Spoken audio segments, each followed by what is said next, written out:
United States versus Nixon by Brad Judson. So to begin, we'll give a little information about the judicial branch.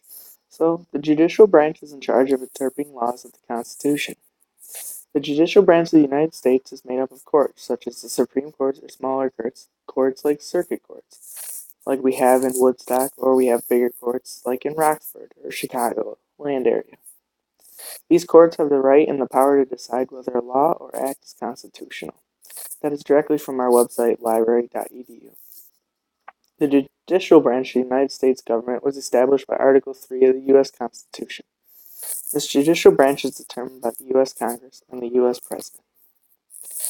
The biggest court is the Supreme Court. There are actually 9 judges, one Chief Justice, and 8 associate judges.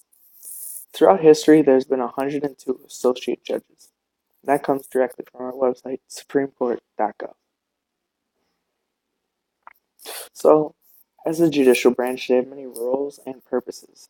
Roles of the judicial branch include criminal and civil courts, and also to help interpret the United States Constitution.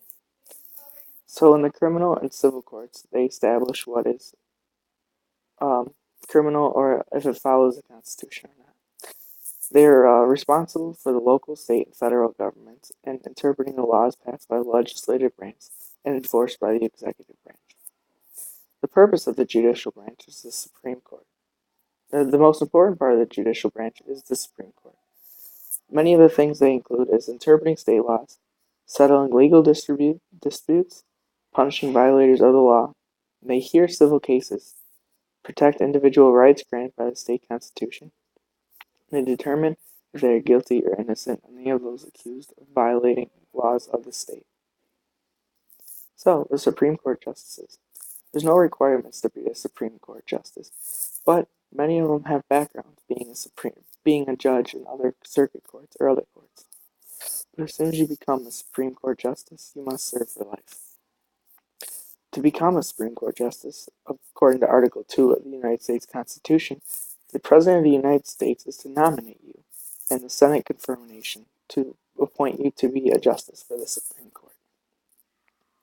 So, to get into my Supreme Court case, United States versus Nixon.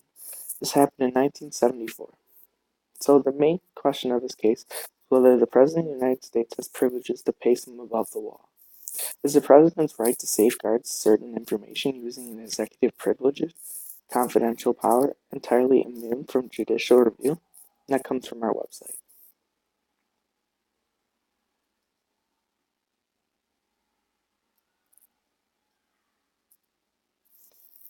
And we'll just go back for a little technical difficulty.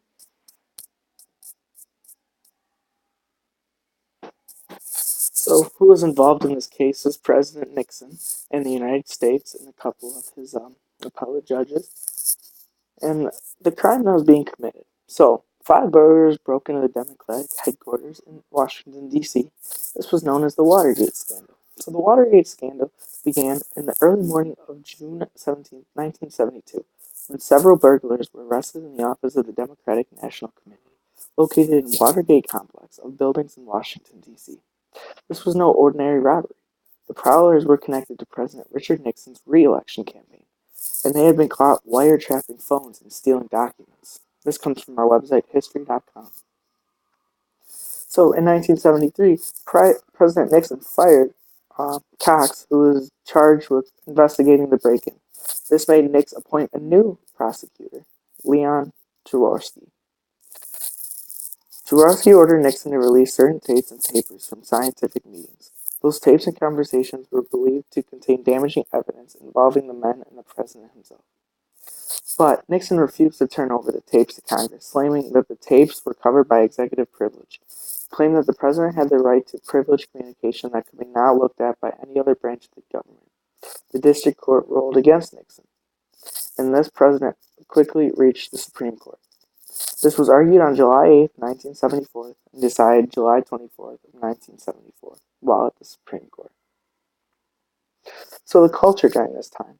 The United States was going through the Cold War, and they were racing to get on the moon in the Vietnam War. As you see here in this picture, the judges of the Supreme Court were mostly old, white men. But the decision was unanimous at the end.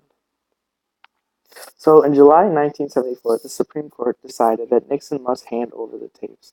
The court said that under the Constitution, the judiciary had the final voice, not the executive branch. However, the court stated that this case did not meet those conditions. Furthermore, the court declared that no president is above the law. Nixon handed over the tapes that revealed that he had personally engaged in the cover-up of the burglary. Within a few days, Congress began impeachment proceedings against the president for his actions. Rather than facing the impeachment hearings, Nixon resigned from office. What's big things to take away from this? Nixon attempted to use executive powers to avoid overturning his evidence from involvement with the Watergate scandal. The Supreme Court ruled against him in this case. This forced him to turn over the evidence and then just turned him to resign instead of being impeached. The Supreme Court really has the final voice in determining constitutional questions. No person, not even the President of the United States, is completely above the law, because the law is the supreme law of the land. The Supreme Court is the supreme law of the land, as well as the Constitution. This comes directly from our website, history.com. Thank you.